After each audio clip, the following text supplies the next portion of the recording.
I am the captain now. That's right. Magic is back on board here. Hopefully we have a better day. Welcome to Dude 2 Bet Daily Magic and Papa Dude here. Aaron is missing in Las Vegas. Last we heard, he was stumbled drunk at about 3 in the morning outside of Mandalay Bay. So hopefully he's doing okay. He did manage to send us a best bet. But Papa Right. Dude, I'm glad you're back, and I'm glad you survived your ordeal from this past week. I have. It's been 2 weeks now, and we have 2.5 days to go. We get off for Christmas Wednesday, and that'll be it. So, well, I have to go back for a week after Christmas to help the new guy out that they've hired to replace the old guy who got fired. So here we go. Oh, so you're the bridge between the two. Okay. I'm the bridge between the fired and the hired, and I don't think they have a lot of confidence in the new guy because they've asked me to be there for a week or so to make sure he can do. And we're talking about teaching PE. It's not real hard. Wow. They said, what was it? The famous line from School of Rock is those who can do, those who can't teach, and those who can't teach gym. That's exactly right. I don't know how true that is. I'm not good enough to teach anybody, true. so I got no room to speak here. But good to see Shadi here. She says Happy Los Alamitos Futurity Day, and also Springboard Mile last night. Did you get a chance to watch that replay or watch it live? I did not. It was a hell of a battle. I don't know how good either of those hosters are going to be for the Derby Trail, but Right. you had the Iowa-bred Glengarry with Luis Saez, who was supposed to be the speed horse, and he went right to the lead. And that damn Asmussen Otto the Conqueror that was the favorite stuck with him every step, and they had a match race all the way from start to finish. They almost rode each other into the ground because neither one of them took a breath. And then really, I think it was over 14 seconds was the final, the final 16th of a mile. So really slow for him, or last furlong. But other than that, it was a great race. Everybody caught them right at the end, but a hell of a battle. You know, just bang bang every step of the way. Shadi was there. Davey, her fantasy partner, was there. Pedlo was there, who's sometimes in the chat with us. So they all had a great time. And Shadi did a video on the YouTube channel with their picks for it. They gave out the Stone Cold Try, which was the favorite over the second choice over a 20-1 in third. Pedlo had the 20-1 shot to add it on there. So hopefully you saw that beforehand because they gave out the picks for that. I was really impressed by that. Hey, I tell you what, those two guys, well, one's a girl, are really good. Davey is really good. He is good in a very quiet way. You ever notice that the ones that are really good at things, they don't say a lot, They're sneaky. And which I'm trying not to take offense to because all I do is talk sometimes. I said the ones that are really good. And I've always noticed golfers, real good golfers, don't tell you they hit the ball 320 yards because the ones that do tell you are lying. They don't hit the ball 320 yards unless it's on concrete going straight downhill. And the good golfers, they don't brag on their scores. You ever notice that? They don't need to. No, they just let the stat lines do it for them. That's If right. you need to tell people how good you are, you're probably not that good at it. That's exactly right. You got a problem. Well, you know what? I can tell you, we're not very good. We haven't been good this week, and it's nothing to do with Papa Dude. Aaron and I 1-3 this week, and we went 0 for 2 yesterday. My best bet missed by about that much at 2-1. Wasn't even the favorite, and I was so mad because that would have helped a lot about that. But we're gonna try and get back on track today. We've got a few football games we'll talk about. I looked at the college bowl schedule, and I said none of these bowls actually should exist for any real reason. So we're not going to talk about them today. Instead, let's talk about the pros. We'll start Vikings at Bengals. First game today, -3 for Cincinnati, total sitting at 41. Papa Dude, what do you think about this game? I can't figure the NFL out. I don't know how well you're doing, but I am just we have so much mediocrity that it's hard to pick amongst the mediocrity. And Aaron and I talked about the game on Thursday night of the Chargers and the Vegas, and we were talking about just a horrible game. How do you pick it? You got a Vegas team that scored 0, and what did they do? They scored 63. I mean, how do you pick this? I mean, it's so hard. So now you got a Minnesota team that scored 10 against the Bears a couple of weeks ago, 3 against Vegas, and won 3-0. Going into a Cincinnati team that's playing well. They've won 2 in a row with their backup quarterback. They're a pretty classy team. I really like the Bengals today to win and cover the 3. Yeah, it's the Minnesota was the team that won 3-0 in Las Vegas, and then that whole mess. I mean, we talked about that game that Thursday morning on this show, and my prop bet was that I didn't want to bet the game. I said, bet the Raiders quarterback to go over 204.5 passing yards. And I think he did that before the half was over. Yes, so, maybe the quarter. Yeah, it was just crazy. And I wasn't paying attention to it. I found out what happened when the game ended from Shoddy. And then I looked at the box score, 21 points each of the first 3 quarters. They scored. I mean, it's consistent. You're either consistently strong or consistently flat. It's one of the two. Yeah. Yeah. Anyways, real quick for me, I got another, that's going to lead to my next prop bet here. Nick Mullen's supposed to start for the Vikings. The guy's kind of been all over the place, but he is expected to start tonight or today for against the Bengals. Kickoff actually in less than an hour. But the Bengals secondary has given up in their last 8 games a league worst 301 passing yards, over 240 passing yards in every single one of those games.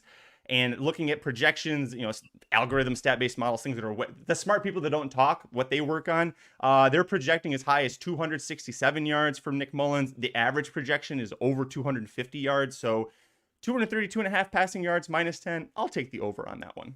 Yeah. I never heard of this guy. He's kind of bounced around. He actually broke Brett Favre's single season quarterback records at Georgia Southern, which, by the way, aren't they playing in a bowl game today? So everything's Georgia Southern today. They are playing in a bowl game today. In fact, I think they may have already kicked off or they're getting ready to. So it's the first game, I know. Yeah, I think if he throws for that many, they may win. That's what bothers me a little bit. So, I mean, games today, the NFL games today are all meaningful. Every single one of them are very important games today. So they are watchable because they are important. Yeah, you have 7-6 teams here, Minnesota and Cincinnati. Yep. 7-6 teams, Pittsburgh and Indy, which we'll talk about later, and then a 7-6 Broncos going to Detroit to face the Lions. Yep. The Lions are 9-4, but back when they were still running really hot, I warned you and Aaron. I said it's the Lions. They're going to do Lions things, and they're going to fall apart. And what has happened to the Detroit Lions, dude? They beat New Orleans 2 weeks ago, but to lose in Chicago 28-13 the way they did. Yeah. I don't know how they're 4.5-point favorites over the Broncos. Yeah. How are you feeling on this? Do you think they are getting ready to just fall completely? I don't. It's what they do every year. The division's up for grabs. Minnesota's going to come up and win it, and the Lions are going to lose it again. Don't you think they just need one more win to win the division? I do. Yeah. They're 3 games ahead. No, they're 2 games ahead of Minnesota with 4 games to play. Minnesota may lose today. I mean, okay. So I'm assuming you're picking Denver. Well, I'm gonna let you do your pick first. I'll go with mine. I got my Lions jersey on. Did you think I'd wear my Lions jersey and pick totally given up? I think Denver. I don't think Denver's that good. I really don't. I admire them. I mean, they've come back and they're playing pretty well. They could definitely win. I'm going to take Denver in the points, but I think the Lions are going to squeak out a close one. Carl Ramrod says the Lions D is good. Love the under. Actually, since week 7, the Lions are 30th in the NFL in defensive pass efficiency. So really, they're not that good. They've looked better than they have lately. So you know what? I got the Lions jersey on, but no, we're not doing it. Broncos country, let's ride. 4.5. I actually think the Broncos win this game, but I love the points. Give me 4.5 on the Broncos here. The Broncos have not allowed more than 22 points in their last 8 games. They're holding opponents to 16 points per game in that span. Russell Wilson is looking like Tim Tebow out there, like the good Tim Tebow. He's 6th in the league in pass efficiency rating. Their running game is 10th in yards per carry right now. The Broncos in their last 7 are 6-1 straight up and 5-2 against the spread. The Lions are slipping and they're favored at home. Boo! Give me the Broncos. You are a little bit biased, though. You can't look at this objectively because you've seen what the Lions have done. Yes, that is very true. You're like me and OU. I can't be objective. I just can't. Yeah.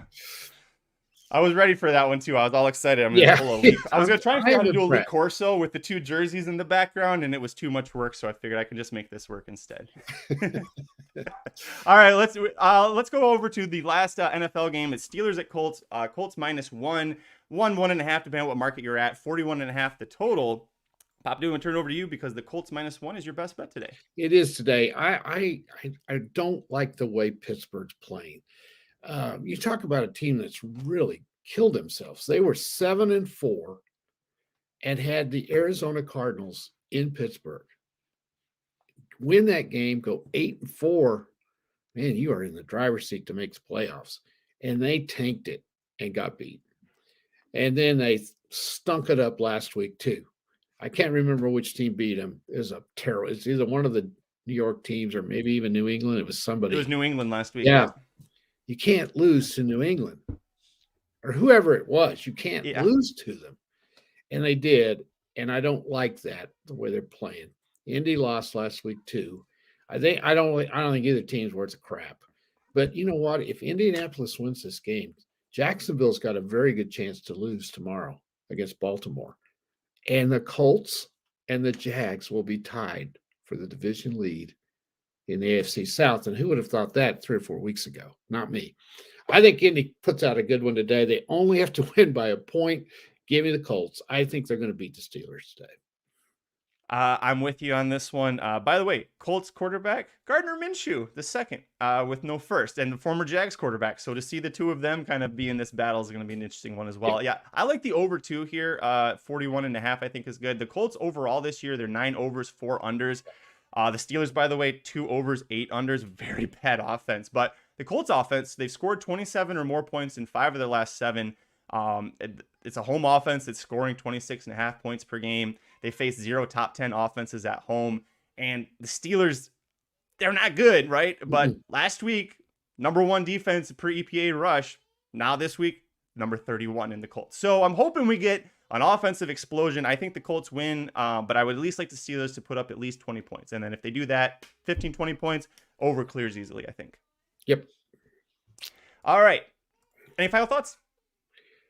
No, lots of if you are a college basketball fan today, wow, have we got some games. Early season games. You got number 1 Arizona against number 4 Purdue.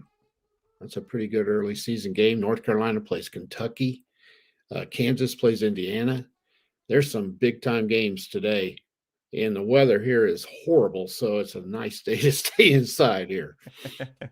And Baylor, I know Baylor is playing Michigan State Spartans, and I think that's going to be another good one. Yes. I miss the day when Sparty used to be good at basketball. Yeah, they're struggling.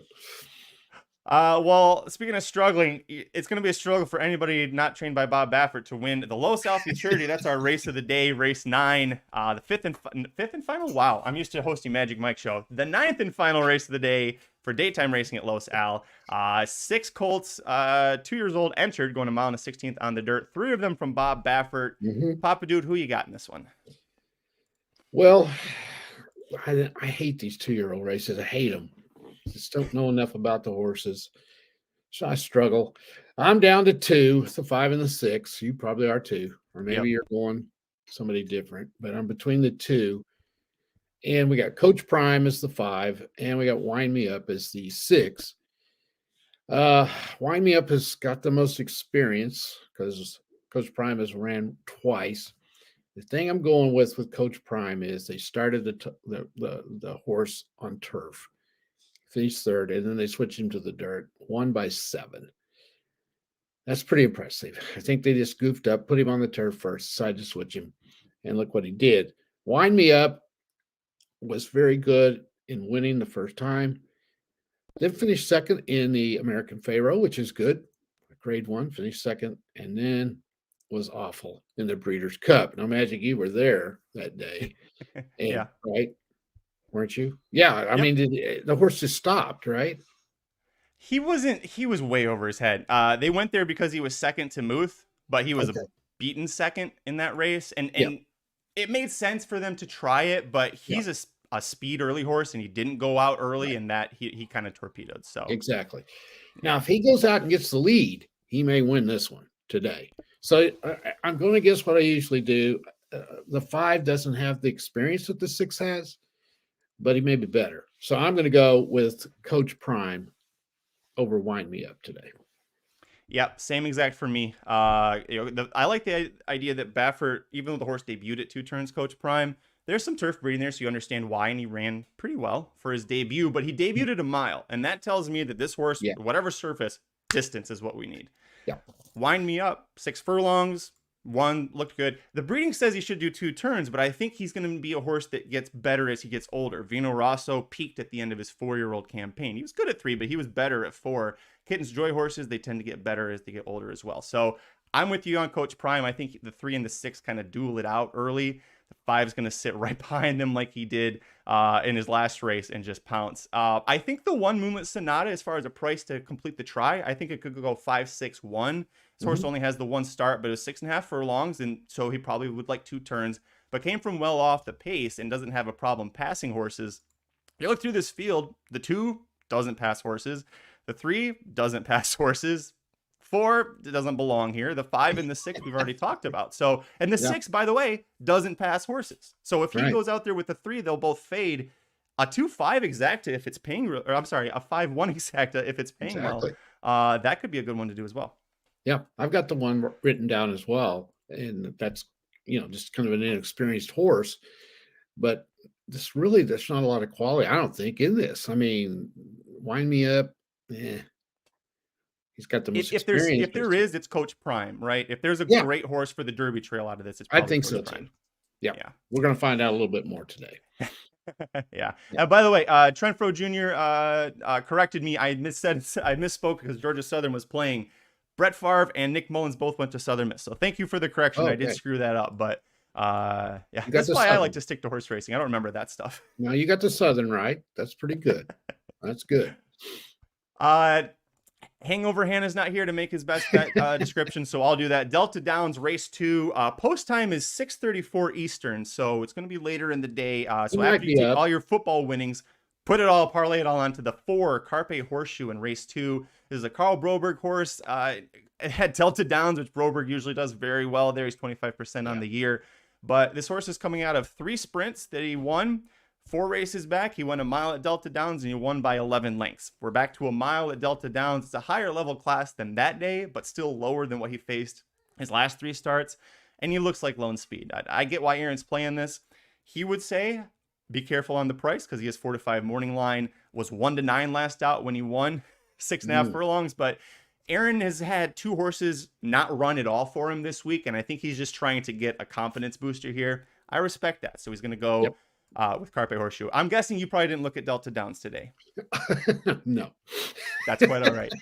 That's all right. I only looked at that race anyway. Woodbine race 1. This will be where I go. Penn National. Oh, it was so close. I would go back to Penn National again today if they were running, but I'm going to go to Woodbine, the opening race.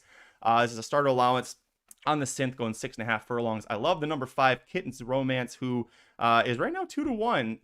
The morning line was, I think, was 8-5 on this horse, 7-5, but 2-1 right now. And the race goes off at 10:05 Pacific time. So about 45 minutes from now.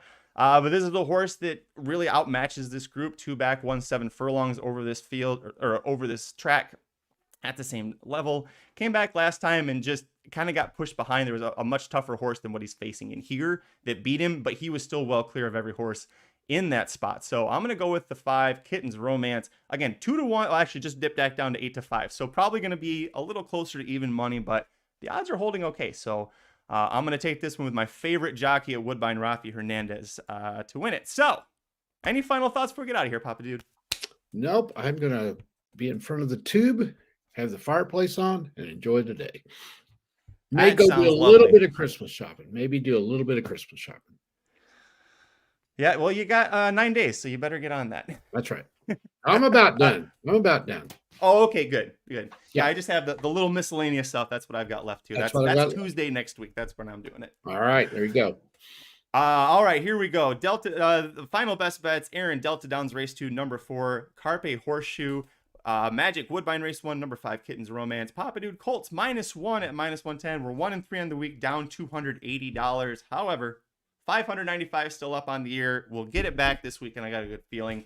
Thanks so much for watching us. Head over to racenews.com. We've got full previews for the Los Al Futurity and the Tinsel Stakes at Oakland Park, as well as free picks for every race, every track, every day across the country. For Papa Dude and Aaron, thanks so much. See you next time.